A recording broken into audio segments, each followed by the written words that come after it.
কি পকেটে রেখে হাঁটেন নাকি ও গান্ডার বজ্জাত একটা? কি বললা তুমি? তুমি জানো আমি কে? তো জানি তো, ও গান্ডার কানা প্রেসিডেন্ট আপনি। যত সব অজয়রা। এই বলে এই ওখান থেকে চলে গেল। জাঙ্কুক ঝগড়ার শুরুতে তের দিকে মুগ্ধ ধ্যানে তাকিয়ে থাকলেও পরের আগে গজগজ করতে করতে সেও সেখান থেকে চলে যায়। তুই ওনাকে চিনিস না, জানিস না, এরকম করে বললি কেন? আমাকে ধাক্কা মারবেন কেন? তুইও তো লাফাচ্ছিলি, দোষ তোরও আছে। তুই চুপ থাক হাঁসের বাচ্চা। জিমিন একটি ভার্সিটি থেকে ফ্রেন্ড। জিমিন তার প্রাণের বেস্টু। জিমিনের ব্যাপারে বেশি কিছু জানে না, তবে এটা জানি জিমিনের এক বড় ভাইয়া আছে, সে নাকি ভীষণ রাগী।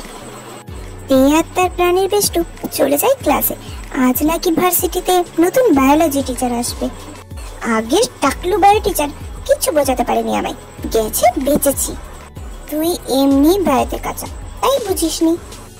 জিমিনের দিকে চোখ গরম করে তাকাতে জিমিন চুপ হয়ে যায়। গুড মর্নিং স্টুডেন্টস, এই হলো তোমাদের নতুন বায়োলজি টিচার।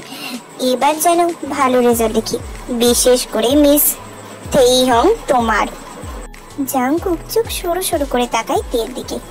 আচ্ছা, তো এনি ক্লাসে পড়ে। তে তো রীতিমতো শক খেয়ে আছে। তার উপর যে হোক মানে প্রিন্সিপাল ওরফে তের আব্বুর কথা শুনে আরো রেগে গেল।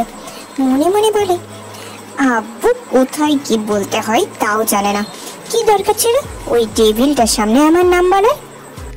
স্যার যদি কাউকে উদ্দেশ্য করে কিছু বলে তাহলে উঠে দাঁড়িয়ে তার অ্যান্সার করতে হয়, এটুকু ম্যানার্স জানো না? বেয়াদব মেয়ে। তে বেশ খানিকটা হাঁক চুকিয়ে উঠে দাঁড়ায়।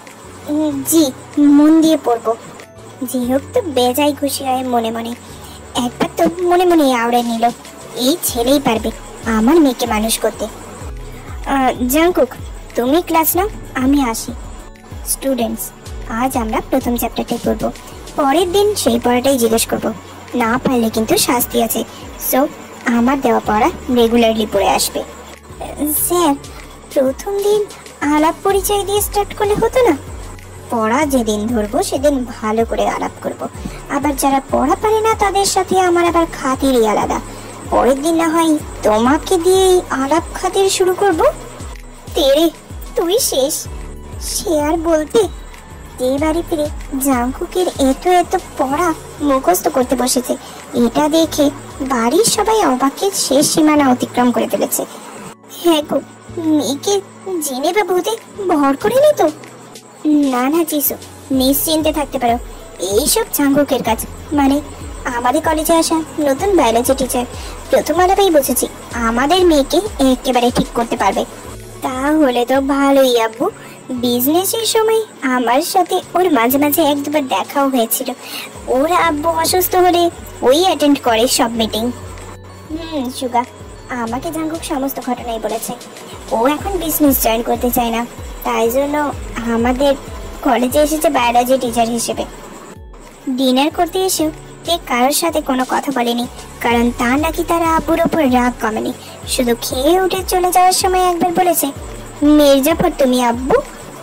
পরের দিন জাংকুকের পড়া সবাই পারলেও তে পারেনি, তাই বাইরে কান ধরে বের করে দিয়েছে জাংকুক। ডিভিল একটা তুই, তোর বিয়ে হবে না দেখিস, বজ্জাত ধলাই দূর খবিস একটা। আমাকে কান ধরে বের করে দিলি তো বাইরে, আমার ইজ্জত শেষ করে দিলি তো। তোর বিয়ে হবে না, তোর বউ তোর ইজ্জত লুটবে দেখিনিস, ভালো হবে না তোর। কি পায়ে ব্যথা করছে, বন্ধুর একটা। ব্যাস এইটুকুই? না, এইটুকু হবে কেন, আরো আছে। ওই ডেভিল কি বলো? এই রে, এবার তো মেরে পিস পিস করে দেবে। আমার কেবিনে আসো এক্ষুনি। এই বলে জাংকুক হন হন করে সেখান থেকে চলে যায়। তেও জাংকুকের পিছন পিছন আস্তে আস্তে ভয়ে ভয়ে জাংকুকের রুমের সামনে এসে ভেতরে উকি দেয়। দেখে কেউ নেই। এই কি, এই মাত্রই তো এদিকে এলো, এখন কই গেল? ভেতরে ঢুকে দেখি তো। তে ভেতরে ঢুকতেই জাংকুক পেছন দিক থেকে দরজা বন্ধ করে দেয়। আস্তে আস্তে তের দিকে এগিয়ে যায় আর দেওয়ালে চেপে ধরে তেকে। তো তখন জানি কি বলছিলে? কই কিছু না তো। আচ্ছা তাই নাকি? তা আজ পড়া করে আসনি কেন? তে এবার বাচ্চাদের মধ্যে কিউট ফেস করে বলে, আমি অনেক চেষ্টা করেও পারিনি। তের এমন কিউট ফেস দেখে জাঙ্কুকের সমস্ত রাগ গলে জ্বর হয়ে যায়। মনে মনে হাসে জাঙ্কুক, একটু রাগের ভান দেখিয়ে বলে, তার জন্য শাস্তি পেতে হবে। শাস্তি? কি শাস্তি? সেটা সময় হলেই দেখতে পাবে, এখন যাও। তে এক দৌড়ে পালালো মাঠের দিকে। তে আর জিমিন এখন বসে একসাথে গল্প করছিল। তখনই বোগাম আর ইয়নো আসে ওদের সামনে আর হাঁটু মুড়ে বসে যায় তে আর জিমিনের সামনে। কিরে, এরকম ক্ষমা চাচ্ছিস কেন? আচ্ছা বাদ দে, বলতে হবে না, ক্ষমা করে দিলাম যা। বোগাম আর ইয়নো বেশ হকচকে যায়। ক্ষমা চাইবো কেন? আমি এসেছি জিমিনকে প্রপোজ করতে, আর আমি আসছি তোকে প্রপোজ করতে। ইয়নো এবার ভালো করে বসে, একগুচ্ছ ফুল এগিয়ে দিয়ে জিমিনকে বলে, জিমিন, আমি প্রথম যেদিন তোকে দেখেছিলাম সেদিন থেকে আমার বন্ধু কম, আমার গার্লফ্রেন্ডের চোখে বেশি দেখেছি তোকে।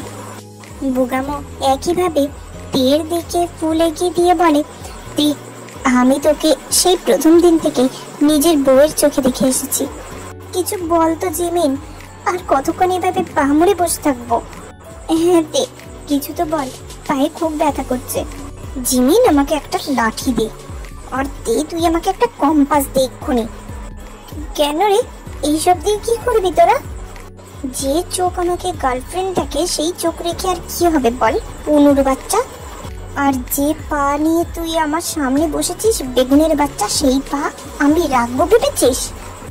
থাক মা, তুই তো আমার বান্ধবী, প্রিয় বান্ধবী, আমরা আর অন্য চোখে দেখবো না তোদের। বেশ, প্রথমেই যেহেতু ক্ষমা করেছি বললাম, সেই জন্য আর কিছু বললাম না তোদের, এইবারের মতো বেঁচে গেলি। এবার ওরা চারজন মিলে একসাথে বসে গল্প করতে লাগে। অন্যদিকে দুইজনের চোখ একেবারে রাগে লাল হয়ে আছে। তারা আর কেউ না, জাঙ্কুক আর সুগা। জাঙ্কুক মাঠের পাশ দিয়ে যাচ্ছিল, কিন্তু এইসব থেকে থেমে যায়। ওদের কোনো কথা না শুনতে পারলেও এটা বোঝা যায় যে ছেলেগুলো তে আর জিমিনকে প্রপোজ করছিল। আজ বিকেলে শাস্তিটা দিতে হবে। আর জিমিন, বাড়ি চল তুই, তারপর দেখ কি করি। এই বলেই জাঙ্কুক ওখান থেকে চলে গেল। অন্যদিকে সুগা এসেছিল তেকে বাড়ি নিয়ে যেতে, কিন্তু এসে এমন দেখে চোখ দিয়ে আগুন ঝরছে এখন। জিমিন, তোমাকে কি করবো আমি নিজেও জানি না, আর তুই বাড়ি চল, তারপর তোর হচ্ছে। সুগা তেকে নিয়ে বাড়ি চলে গেল। যেতে যেতে অনেক কথা শোনালো তেকে, কিন্তু পরে তের মুখ থেকে সবকিছু শুনে আর কিছু না বললেও জিমিনের উপর থেকে রাগ ডার গেল না। সুগার একটা কাজ পরিচিতে একবার মেইন গ্রুপ অফ ইন্ডাস্ট্রি গেল তেকে নিয়ে। তে এর আগেও এসেছে, তাই কোনো সমস্যা হয় না সেখানে। কাজ সেরে বাড়ি আসতে না আসতে তেদের সন্ধ্যা হয়ে যায়। এই ঘরে ঢুকে কোনো দিকে না তাকিয়ে নিজের রুমে ফ্রেশ হতে চলে যায়। সুগা বসার ঘরে জিমিন জাঙ্কুকের পরিবারকে দেখে বেশ অবাক হয়। সুগার বিজনেসের খাতিরে জিমিন আর জাঙ্কুকের পরিবারকে ভালোই চেনে। জাঙ্কুকও সুগাকে খুব ভালো করে চেনে। সুগা, ওনারা এসেছেন তে মায়ের জন্য সম্বন্ধ নিয়ে, কিন্তু আব্বু এত তাড়াতাড়ি বোনের বিয়ে রেজিস্ট্রি হয়ে থাকবে, বড় করে বিয়ে পরে হবে। দেখো বাবা, জাঙ্কুক অনেক ভালো ছেলে, আর এমনিও বিজনেসের খাতিরে তোমরা দুজন দুজনকে ভালোই চেনো, আর আমিও ওকে ভালোভাবেই চিনি। জাঙ্কুকে আমি চিনি, আঙ্কেল আন্টি সবাইকেই খুব ভালোভাবে চিনি আমি। আর তে যদি এই বিয়েতে রাজি থাকে তাহলে আমাদের আর কিসের অসুবিধা।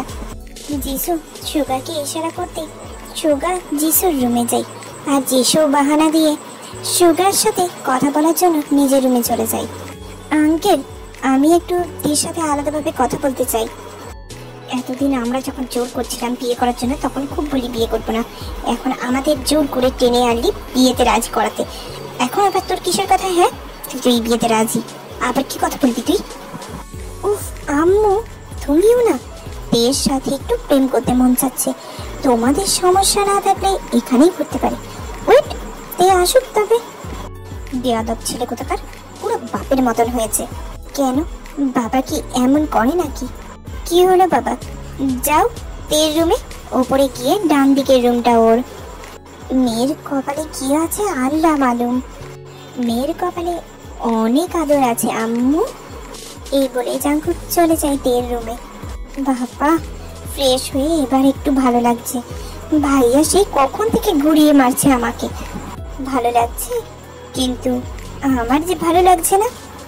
এ কি, আমার রুম থেকে ওই খাটাস টেবিল সেটটার গলা আসছে কি করে? কি বললা তুমি? এ কি আবার আপনি? জাঙ্কুক ধীর পায়ে এগিয়ে আসতে থাকে তের দিকে। এ কি তুমি, না মানে আপনি এগোচ্ছেন কেন? তুমি পিছোচ্ছ কেন? দেখুন। দেখতেই তো চাই, কিছুই তো দেখাচ্ছ না। কিভাবে দেখবো বলো? ওকে, তুমি আমাকে নিজে থেকে দেখে নিতে বলছো তাই না? আসছি আমি। ওয়েট বেবি, একদম কাছে আসবে না বলে দিলাম। জাঙ্কুকের এবার পুরনো রাগটা মাথা চাড়া দিয়ে ওঠে। রাগে চোখ লাল হয়ে যায়, কপালের রং ফুলে ওঠে।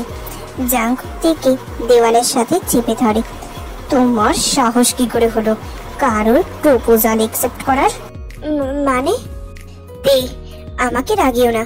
আমি দেখেছি তোমাকে আর জিমিনকে দুটো ছেলে প্রপোজ করছিল, আর কিছুক্ষণ পরেই তোমরা গল্প করছিলে। ওই ছেলের প্রপোজাল একসেপ্ট করার সাহস কি করে হলো তোমার?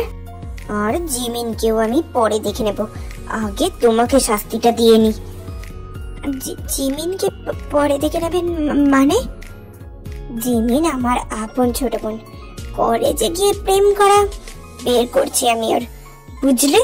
কেন দেখে নেব বললাম? ওদের পরে দেখছি, আগে তোমার সাথে বোঝাপড়া আছে। এই জিমিন কিন্তু পরে দেখে নেব আমি। আমাকে একেবারে বললো না এই ডেভিলটা ওর বড় ভাই। এক মিনিট, এটা তো আমার বাসা, আমার রূপ, এখানে উনি কেন? তে কথা বলো, আমার কিন্তু অনেক রাগ উঠতেছে। Speak up, damn it. তো আমি কি করবো আপনার রাগ উঠলে? আপনি আগে বলেন, আপনি এখানে কেন? আর ওরা আমাদের প্রপোজ করলেও আমরা রাজি ছিলাম না, উল্টে ধমক দেওয়াই চুপ হয়ে যায় ওরা। আর ওরা আমাদের বন্ধু, কথা না বলার কি আছে? সব থেকে বড় ব্যাপার, আমি কার প্রপোজাল অ্যাকসেপ্ট করবো আর করবো না সেটা আমার ব্যাপার, আপনার কি? আপনি স্যার, কিন্তু আপনার কোনো অধিকার নেই আমার পার্সোনাল ব্যাপারে নাক গলানোর। ব্যাস, জাঙ্কুক আর রাগ কন্ট্রোল করতে না পেরে তে ঠোঁটকে নিজের দখলে করে নেয়। তে ছাড়ানোর অনেক চেষ্টা করলো, জাঙ্কুকের শক্তির সাথে পেরে ওঠে না। প্রায় 10 মিনিট পরে তেকে ছেড়ে দেয় জাঙ্কুক। তুমি শুধু আমার, বুঝতে পেরেছো আমার কথা? তুমি শুধু আমার, ইডিয়েট বেয়াদব। তোমার উপর অধিকার শুধুমাত্র আমার আছে, আর কারো না, বুঝলে? তে এবার না পেরে কান্না করে দেয়। তেকে এভাবে কান্না করতে দেখে জাঙ্কুক তেকে নিজের বুকের সাথে জড়িয়ে ধরে। এ কিতে, তুমি কান্না করছো কেন জান? সরি জান, রাগের মাথায় আসলে, তাই বলে রাগের মাথায় কিস করবেন? তো হবু বউকে কিস করবো না তো কাকে করবো? হবু বউ? কি আপনার হবু বউ? যাকে কিস করলাম সে? তাহলে আমাকে মানে আমি কখনো না, আমি কখনোই আপনাকে বিয়ে করবো না। করতে তো তোমাকে হবেই। নিচে আসো, সবাই ওয়েট করছে নিচে, তাড়াতাড়ি আসবে। আমি আপনাকে বিয়ে করবো না মানে করবো না। কেন করবে না শুনি? বিয়ে করলেই আপনি আমাকে বায়োলজি পড়াবেন, আমি জানি। আর আমার একটু বায়োলজি পড়তে ভালো লাগে না। জাঙ্কুক থেকে এক টান দিয়ে নিজের সাথে মিশিয়ে নেয়, তারপর বলে, আহা, বায়োলজি পড়াবো না তো আমি, তোমার সাথে বায়োলজি প্র্যাকটিক্যালি করে দেখাবো। তখন একবার দেখলেই আর জীবনে ভুলবে না। এবার না চাইতেও অনেক লজ্জা পেয়ে জাঙ্কুকের বুকে মুখ লুকায়। জাঙ্কুকও নিজের সাথে জড়িয়ে নেয় তেকে। বলো আম্মু, তুমি আমায় ডাকলে কেন? সুগা শোন, জাঙ্কুকের বোনের সাথে তোকে খুব মানাবে রে। তুই যদি রাজি থাকিস আমি কথা বলে দেখতে পারি। সুগা নিজের হাসি অনেক কষ্টে চেপে রেখে বলে, তুমি যেমনটা চাইবে আম্মু। জিসু তো বেজায় খুশি হয়ে সুগাকে রুমে রেখেই বসার রুমে চলে যায় নিজে। যা তো জিমিন, জাঙ্কুককে একটু ডেকে নিয়ে আই তো। হ্যাঁ জিমিন মা, যাও, আর তেকেও সাথে করে নিয়ে এসো। জিমিন জেহু বা জিনের কথা মতোই যাচ্ছিল। জিসুর রুমের পাশ দিয়ে যাওয়ার সময় সুগা হ্যাচকা টান দিয়ে রুমে ঢুকিয়ে দরজা লক করে দিয়ে দেওয়ালের সাথে চেপে ধরে জিমিনকে। কোন সাহসে তুমি অন্য ছেলেদের সাথে হেসে হেসে কথা বলছিলে? তার আগে বলুন আপনি আমাকে টেনে আনলেন কেন? আদর করব তাই। সুগা, আমার হাতে লাগছে অনেক। সুগা হাতের বাঁধন আলগা করে তারপর বলে, শাস্তি পেতে হবে এর জন্য তোমায়। এই বলে জিমিনের ঠোঁটে আলতো করে কিস করে দিয়ে দরজা খুলে বসার রুমে চলে যায়। সুগা যাওয়ার পানে তাকিয়ে জিমিন এখনো হতভম্ব হয়ে আছে। তে অনেক লজ্জা পেয়েছো জান, এবার নিচে চলো, নাকি আমাকে জড়িয়ে ধরে আমার কাছাকাছি থাকার চেষ্টা করছো? কোনটা? তে এবার জাঙ্কুকে ছেড়ে দাঁড়ালে জাঙ্কুক মুচকি হাসি দিয়ে নিচে চলে যায়। তে নিচে যাওয়ার সময় জিসু রুমের বাইরে জিমিনের সাথে দেখা হয়। ওই হাসের বাচ্চা, তুই আমাকে বলিসনি কেন ওই ডেভিলটা তোর ভাই? আমার বড় ভাই আছে বলেছি তো, শুধু নামটাই বলিনি, কারণ ভাইয়া আমাদের ভার্সিটির প্রফেসর, আর এখন ওই ডেভিলটাই তোর জামাই হবে। ডিয়ার ভাবি। হাসের বাচ্চা, বেশি প্যাক করিস না। যদি আমি তোর ভাবি হই তাহলে তোকেও আমার ভাবি বানাবো, মনে রাখিস কিন্তু কথাটা। তে সবাইকে সালাম করে ভদ্রমের মতো সবার সামনে বসে। তে মা, তোর এই বিয়েতে মত আছে তো মা? তে কোনো কথা না বলে যেভাবে কথায় সাই দিয়ে লজ্জায় মাথা নামিয়ে নেয়। বেয়ান, আপনার বলা মতো আমারও সুগাকে অনেক পছন্দ হয়েছে আমার মেয়ের জন্য। জিমিন মা, তুই রাজি তো? জিমিন কিছু বলবে ঠিক তার আগেই তে বলে ওঠে, হ্যাঁ হ্যাঁ ও রাজি। একটু আগেই তো সিঁড়ি দিয়ে নামতে নামতে আমাকে বললো আমার ভাই নাকি অনেক সুন্দর, একেবারে রাজকুমার লাগে ওর কাছে। তে মা, কথাটা জিমিনকেই বলতে দাও, উত্তর দাও জিমিন। আমি রাজি। তে বা জিমিনের কানের কাছে ফিস ফিস করে বলে, কি ভাবি, মিলল তো আমার কথা? কিছুক্ষণ আগে দুজনের বিয়ে সম্পন্ন হয়েছে। জিমিন আর তে যে যা নিজের বাসর ঘরে বসে আছে। তে জাঙ্কুকের জন্য অপেক্ষা করতে করতে আর না পেরে বারান্দায় চলে যায়। বারান্দায় দাঁড়িয়ে জ্যোৎস্না বিলাস করছে তে। ঠিক এমন সময় জাঙ্কুক রুমে প্রবেশ করে। দরজা লাগিয়ে দেখে তে বিছানায় নেই, রয়েছে একটা চিঠি। জাঙ্কুক ভ্রু কুঁচকে চিঠিটা খুলে পড়তে শুরু করে। প্রিয় ডেভিল স্যার, আপনাকে আমি প্রথম দেখেছি 6 মাস আগে ভাইয়ার অফিসে। আপনি সেদিন নীল রঙের শার্ট কোট পরে এসেছিলেন। কোনো ডিজনি রাজকুমারী থেকে কম লাগছিল না আপনাকে। ক্রাশ খাই আপনার উপর। তারপর থেকে সারাদিন ভাবতে থাকি আপনার কথা। মায়াই পড়েছি ভেবেছিলাম, কিন্তু 1 মাস আগে একটা কফি শপে একটা মেয়ের সাথে কথা বলতে দেখেছিলাম আপনাকে। হয়তো কোনো কাজের সূত্রেই এসেছিলেন, এটাই ভেবেছিলাম।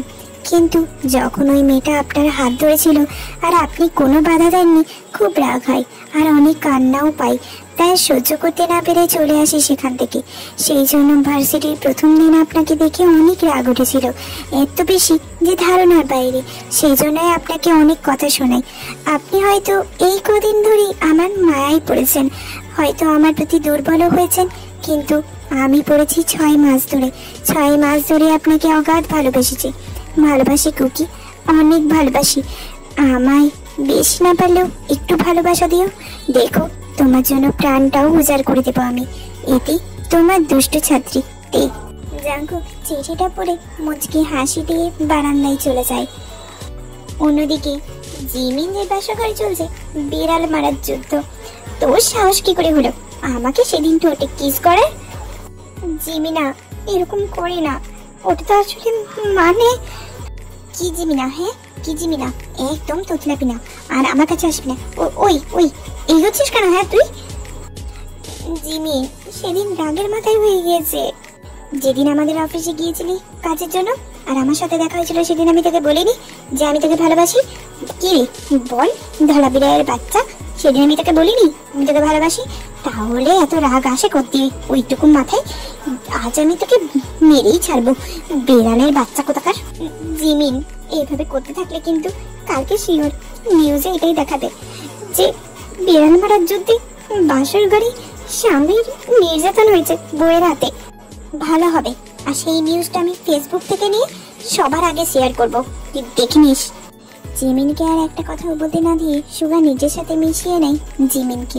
জিমিনের নরম গোলাপি ঠোঁট নিজে দখলে করে নেয় সুগা। জিমিন এবার লজ্জায় লাল হয়ে গিয়ে সুগার বুকে মুখ লুকায়। ভালোবাসি সুগা, ভালোবাসি আমার ধলা বিলাই। আমিও অনেক ভালোবাসি তোমায় জিমিনা, আই লাভ ইউ। বারান্দায় গিয়ে জাঙ্কুক তের কোমর পিছন দিক থেকে জড়িয়ে ধরে তের ঘাড়ে নিজের মুখ রাখে Jungkook. I love you my জান। কে বলেছে তুমি একাই 6 মাস ধরে ভালোবেসে এসেছো? আমিও ভালোবেসেছি। যেদিন তোমাদের অফিসে প্রথম গিয়েছিলাম, এক মিষ্টি পরীকে দেখেছিলাম। লাল ড্রেসে অসম্ভব সুন্দর লাগছিল। তুমি যখন তোমার ভাইয়ার সাথে অফিস ছেড়ে বেরিয়ে যাচ্ছিলে, আমি তার পিছন পিছনেই আসছিলাম। তোমার দিকে মুগ্ধ নয়নে চেয়েছিলাম। এরপর থেকে তোমায় অনেক ফলো করেছি। ইনফ্যাক্ট তোমার আড়ালে তোমাদের ভার্সিটিতেও গিয়েছি।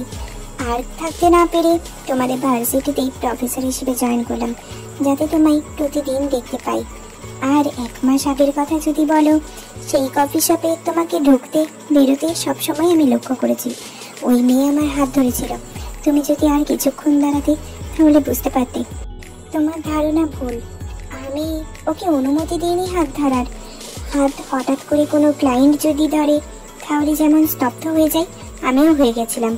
ভাবনার জগৎ থেকে ফিরে এলাম তোমার হন হন করে চলে যাওয়া দেখে। হাত ঝাড়ি দিয়ে ফেলে দিই আর প্রস্তাব নাকচ করে দিই। সাথে সাথে কফি শপ থেকে বেরিয়ে এসে তোমাকে খুঁজিও, কিন্তু পাই না। সেই জন্যই তো সেই দিনের সমস্ত রাগ হজম করে নিই তোমার থেকে। তেকে পিছন দিক থেকে আরো শক্ত করে জড়িয়ে ধরে বলে, কি বুঝলে মিসেস জিয়ন জাঙ্কুক?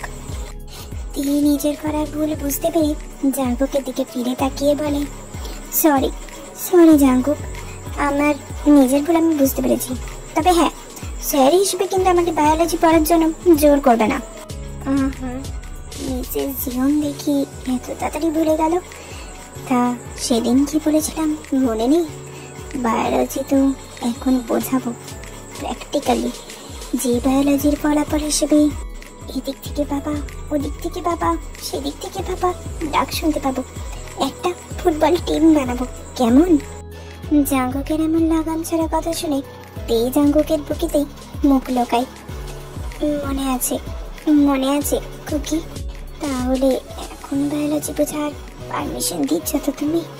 ফলাফল কিন্তু 100 একদম 11 মাস পরে তুমি মা ডাক শুনতে পেয়ে যাবে। তে আরো লজ্জায় লাল হয়ে গিয়ে জাঙ্কুকে আরো শক্ত করে জড়িয়ে ধরে। তারপর মাথা উপর নিচে করে সম্মতি জানাই। উফ জান, এত লজ্জায় লাল হয়েও না। তোমাকে তো লাল পরি লাগছে। আমি যে নিজেকে আর কন্ট্রোল করতে পারছি না। এই বলে জাঙ্কুক তেকে কোলে তুলে নেয়। তেকে রুমে নিয়ে যেতে যেতে তেও ডাকড়ে ধরে। তেকে অজস্র চুমু দিয়ে ভরিয়ে দিচ্ছে জাঙ্কুক। তারপর বিছানায় নিয়ে যায়। জাঙ্কুকের ভালোবাসার প্রতিটা স্পর্শে কেঁপে কেঁপে উঠছে তে। আজ তের নিজেকে সম্পূর্ণ বলে মনে হচ্ছে। ভালোবাসার মানুষের কাছে প্রত্যেকটা স্পর্শই যে স্পেশাল। আরে দুষ্ট কলিজারা, অন্যের বাসরাত দেখা কিন্তু মোটেও ভালো কাজ না। ওদের মতো বাসর করতে দাও।